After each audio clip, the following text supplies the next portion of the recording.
So let's see 10th की energy कैसे रहने वाली है। ईद मुबारक हो आप सब लोगों को। बकर ईद है 10th को। सो लेट्स सी कि 10th संडे है और लेट्स सी 10th की एनर्जी कैसे रहने वाली है। 10th ऑफ जुलाई क्या होने वाला है गाइड्स एंजल्स। 10th ऑफ जुलाई क्या होने वाला है, कैसा रहने वाला है। 10th of July 2022 guides angels. 10th of July 2022 क्या होने वाला है, कैसा रहने वाला है। 10th of July 2022, 10th of July 2022। थोड़ी सी डिफिकल्ट एनर्जीज लग रही हैं मुझे 10th ऑफ जुलाई की। It is like not easy to bring things out, not easy to do things, not easy to complete your task. कोई मतलब थोड़ा सा स्टक एनर्जी, थोड़ी सी डिफिकल्ट एनर्जी जो है, थोड़ी सी लथार्जी वाली एनर्जी जो है वो मुझे दिखाई दे रही है। Let's see what is the keyword for 10th of July 2022 angels. Like for everything you will have to push, उस तरह की एनर्जी जो है वो मुझे दिखाई दे रही है। That for everything you will have to push a little harder. Let's see Akashic, what is the Akashic record for 10th of July 2022। Okay so finally we have all the cards. मेरे हाथ भी थक गए आज तो। Okay 10th of July, first and second. Wow, 2 aces, this is so powerful. 2 aces दिखाई दे रहे हैं मुझे और मछली जो है कप से बाहर आती हुई दिखाई दे रही है। All the resources are there. सांप उसके मैजिशियन के गले में है। This is a magical card of magic happening, growth coming out, something coming out. कुछ बहुत स्ट्रांग बाहर आने वाला है। 2 संडे है लेकिन मुझे ऐसा लग रहा है कि मछली कप से बाहर आने वाली है।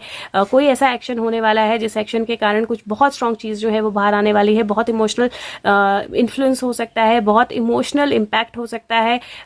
10th ऑफ जुलाई का इम्पैक्ट जो है वो बहुत इमोशनल होगा। 10th ऑफ जुलाई का इम्पैक्ट जो है वो बहुत सडन होगा। 10th ऑफ जुलाई का इम्पैक्ट जो है वो बहुत आउट ऑफ द बॉक्स होगा और डेफिनेटली किसी तरह का कम्युनिकेशन, मैजिक, किसी तरह का रिन्यूअल, किसी तरह का स्वॉर्ड उठाई है उसने तो किसी तरह का एक्शन वो मुझे 10th ऑफ जुलाई को दिखाई दे रहा है पहले ही कार्ड से।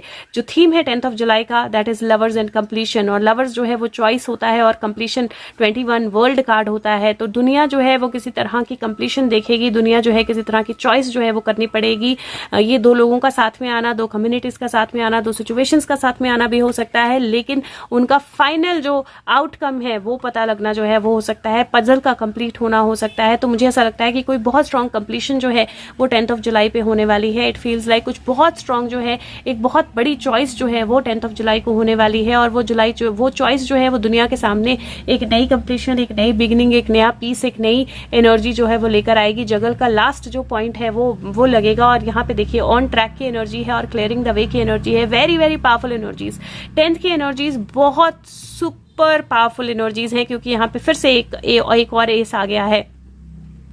वन ऑफ स्क्रोल्स मतलब एस ऑफ वॉन्ट की एनर्जी है और वो बोलता है कि सब कुछ ऑन ट्रैक है, ट्रेन ऑन ट्रैक है, आप ट्रेन पे चढ़ने वाले हो, रास्ता खुलने वाला है और गाड़ी आगे जाने वाली है। अब ये जो है ये 2 कार्ड्स मैं बुक से भी बताऊंगी क्योंकि मैं बता रही हूँ आपको हर जो ये वाले कार्ड्स हैं आकाशिक रिकॉर्ड वाले। और ये कार्ड बोलता है कि ट्रैवल या मूव जो है वो इंडिकेट की जाती है और ये चॉइस ऑफ डायरेक्शन का कार्ड भी होता है। और आपने अपनी लाइफ में एक पर्टिकुलर ट्रैक जो है उस पर आप जा रहे हो, चाहे प्रोजेक्ट है, रिलेशनशिप है, करियर है, रिलोकेशन है, डायरेक्टिव है, किसी भी चीज ले, लेकिन अब टाइम है डिसाइड करने का। और अगर आप अभी भी श्योर नहीं हो तो भी आपको डिसाइड करना ही पड़ेगा क्योंकि इंजन जो है वो चालू हो गया है, धुआं निकलना चालू हो गया है और अब आपको ऑन बोर्ड होना ही होना है। चाहे आप होना चाहो, चाहे आप ना होना चाहो, चाहे आप रेडी हो, चाहे आप नहीं हो, but this is the time जहां पे फाइनल डिसीजन जो है वो होना ही होना है। और क्लियरिंग द वे जो 4 ऑफ कीज है वो बोलता है कि ये स्ट्रॉन्ग सिग्नल है कि अब टाइम है जब आपको सिग्निफिकेंट एक्शन लेना है अपनी ऑब्स्ट्रक्शन जो है उसको रिमूव करने में। चाहे ये पर्सनल लाइफ हो, चाहे वर्क हो, चाहे क्रिएटिव प्रोजेक्ट हो, चाहे रिलेशनशिप हो, आपको क्लियर हेडेड होना है। आपको अपने टेम्पर को काम रखना है। आपको if you are too urgent, अगर आप बहुत एक्साइटेबल हो, बहुत अर्जेंट एनर्जी में जा रहे हो तो आप अपने आप को डैमेज करोगे, अपनी एनर्जी को डैमेज करोगे। लेकिन अगर आप जेंटल हो, कॉशियस हो तो आप क्लियर बहुत अच्छे से क्लियर कर पाओगे वे। और जितना स्ट्रांग आप रहोगे रिमूवल को, ब्लॉक को रिमूव करने के लिए, इस ऑब्स्टेकल को रिमूव करने के लिए, उतना जल्दी आप इसको रिमूव कर पाओगे विथ टाइम एंड अटेंशन। आप all the ways to your dreams will open. तो टाइम और अटेंशन देने से आपके सपनों का रास्ता जो है वो खुल जाएगा। Now this is very powerful. मुझे 10th ऑफ जुलाई की एनर्जी सबसे ज़्यादा पावरफुल लग रही है इन द होल वीक, और मुझे ऐसा लगता है कि कुछ बहुत बड़ा एक्शन, कुछ बहुत बड़ा रिसोर्स ओपन होना, कुछ नया, कोई नई बिगनिंग होना, कोई रास्ता क्लियर होना, कोई फाइनल स्टेप लेना, कोई फाइनल डिसीजन लेना, वो 10th ऑफ जुलाई को होने वाला है। अगेन संडे है, संडे को वैसे तो बहुत कुछ नहीं होता है, लेकिन फिर भी मुझे लग रहा है कि कुछ बहुत बड़ी कंप्लीशन जो है वो 10th ऑफ जुलाई को होने वाली है। Let's see what do we get from here. See opener, what better can you ask for. Opener है, यहाँ पे एक पेनी है, अगर आप यहाँ देखेंगे queen Elizabeth,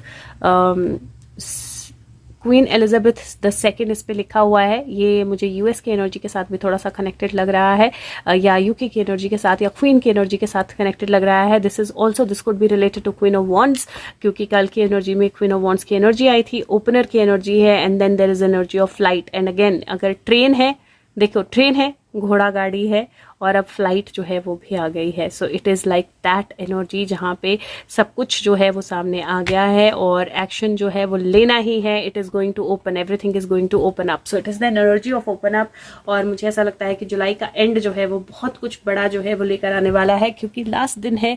I am feeling like reading that book, और this is okay, left right दोनों साइड का थर्ड दो होगा।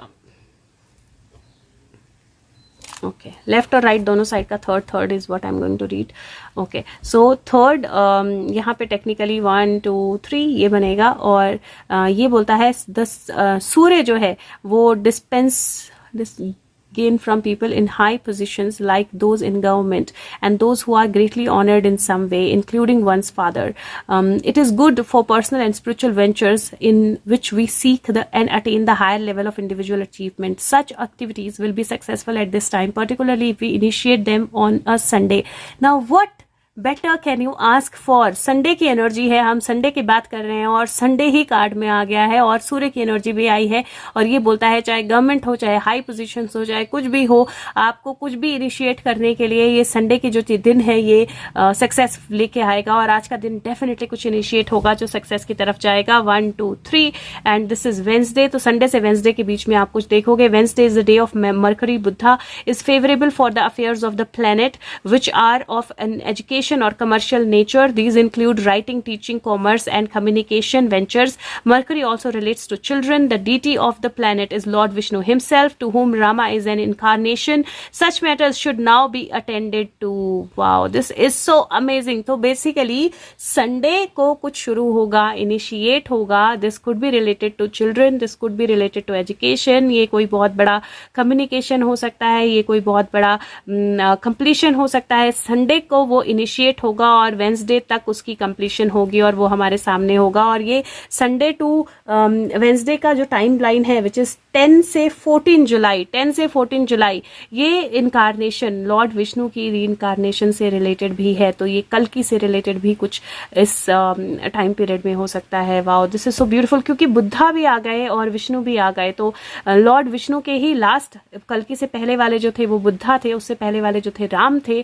तो कहीं अब कल्कि की बात हो रही है, और ये मैटर्स जो हैं should now be attended to. तो यहाँ पे मुझे ऐसा लग रहा है that this is going to be very strong, this is going to be very powerful, very strong. और लेट्स होप कुछ बहुत अच्छा हो, और बाकी हो सके तो वीडियो को लाइक करें, सबके साथ शेयर करें, और फीडबैक जरूर दें। Take care, bye, thank you.